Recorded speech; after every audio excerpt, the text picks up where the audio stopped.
Has West Asia just slipped into its most dangerous moment since the last Iran war, with drones falling near Hormuz and air defense systems lighting up over some of the world's most vital shipping lanes? When a mysterious drone is annihilated near the Strait of Hormuz by Iran's Arash-e Kamangir interceptor, is this a one-off incident, or the opening move in a much deadlier phase of the crisis? With unidentified aircraft being shot down and warnings flying in every direction, is the Hormuz crisis now entering a deadlier phase where a single miscalculation could trigger open conflict?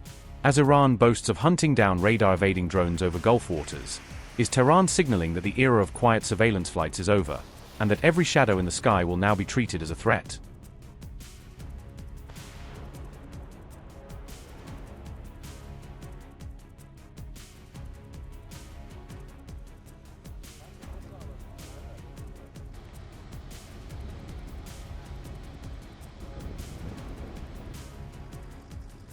On May 25, Iranian media claimed air defenses shot down a hostile drone near Qeshm Island, raising urgent questions about who sent it and what it was doing so close to Iran's shores.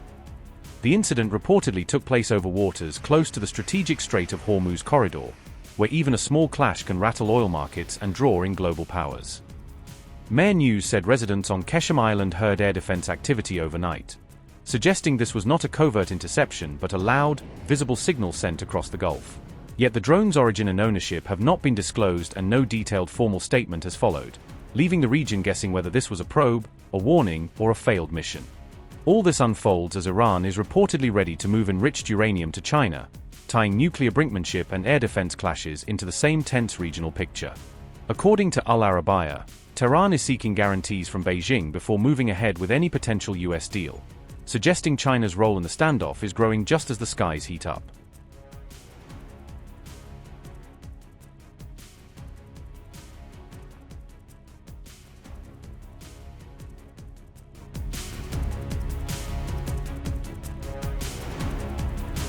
Fast News reported that Iran used its Arash-e Kamangir interceptor to bring down the drone, turning the spotlight onto a system Tehran now wants the world to notice. Iranian outlets describe Arash-e Kamangir as a new air defense system with hidden capabilities, hinting that what was shown, or said, may be only part of what it can actually do. Officials say it forms part of an advanced, indigenous air defense network in the Gulf, a layered shield Iran claims can spot and hit even stealthy, low-flying threats. The whole operation was presented as proof of constant defense readiness over Gulf airspace, a message aimed at any power thinking of snooping, probing, or striking from above. An Iranian official said, and I quote, "This operation, which was carried out using a system with hidden capabilities, is a clear and decisive message from Iran. This is our warning: no radar-evading drone shall ever again breach the skies of the Persian Gulf." Unquote.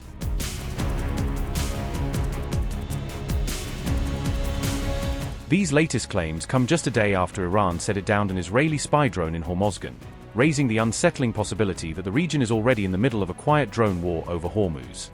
State outlet Mehr News reported that Iranian naval forces moved quickly to recover debris from the wreckage, saying crews salvaged pieces of the downed drone and secured the site. Iranian officials and state media identified the downed aircraft as an Israeli-made orbiter surveillance unmanned aerial vehicle, asserting the model matches equipment used in past reconnaissance missions. Tehran says the shattered remains of the drone were discovered following the alleged intercept, with photographs and descriptions released to support its claim of a successful takedown. The Israel Defense Forces, for its part, tersely responded that it is not familiar with the reported incident, denying any immediate knowledge or confirmation of an Israeli operation in that area. The timing of the episode is notable because it occurs while expectations of an Iran-US peace deal are rising, a development that could complicate or accelerate diplomatic calculations on both sides. Multiple reports now suggest that a memorandum of understanding between Iran and the United States may be announced in the near future, raising stakes for any hostile incidents that could derail the process. Notably, the draft U.S.-Iran pact reportedly includes provisions that bar attacks by either side and by their respective allies, intended to reduce the risk of escalation while talks continue. The draft agreement reportedly states that Iran would refrain from launching preemptive strikes so long as U.S. allies likewise abstain from offensive actions, creating a reciprocal restraint designed to preserve fragile calm. Axios reported that the new Memorandum of Understanding could, if finalized, contain elements that would effectively bring a formal close to the long-running conflict between Israel and Hezbollah, altering regional dynamics. According to reports, any pact would still preserve Israel's right to strike Hezbollah if the group launches fresh attacks, including rockets or drones, maintaining a conditional allowance for defensive or retaliatory action.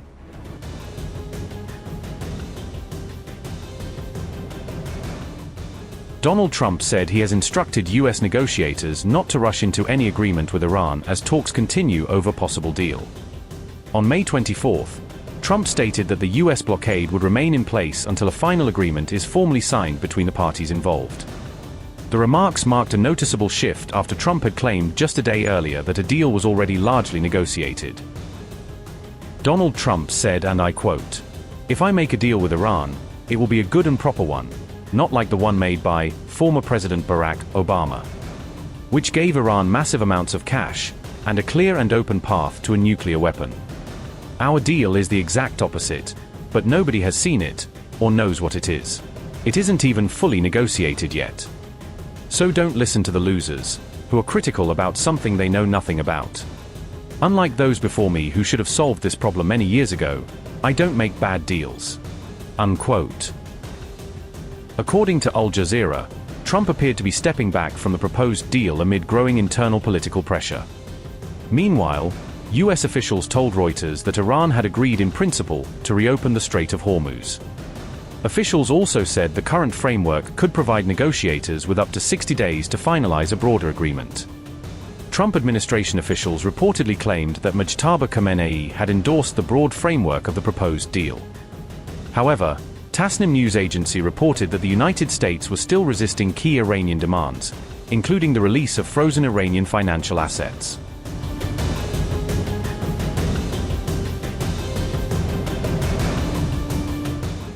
Marco Rubio told the New York Times that a nuclear agreement could not be finalized in 72 hours on back of a napkin. Rubio said negotiations involving Iran's uranium enrichment program and nuclear stockpile would likely require much more time.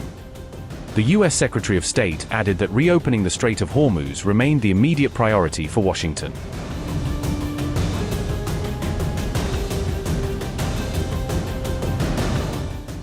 Amid the growing uncertainty, Iranian officials said no final understanding could be reached without approval from Mujtaba Khamenei. Iranian sources told CBS News that Khamenei was operating from a highly restricted and undisclosed location. CBS reported that the isolation had slowed communication between Iranian officials and U.S. negotiators involved in the talks. Reports also stated that even Iranian diplomats were facing difficulty communicating directly with Khamenei during the ongoing negotiations.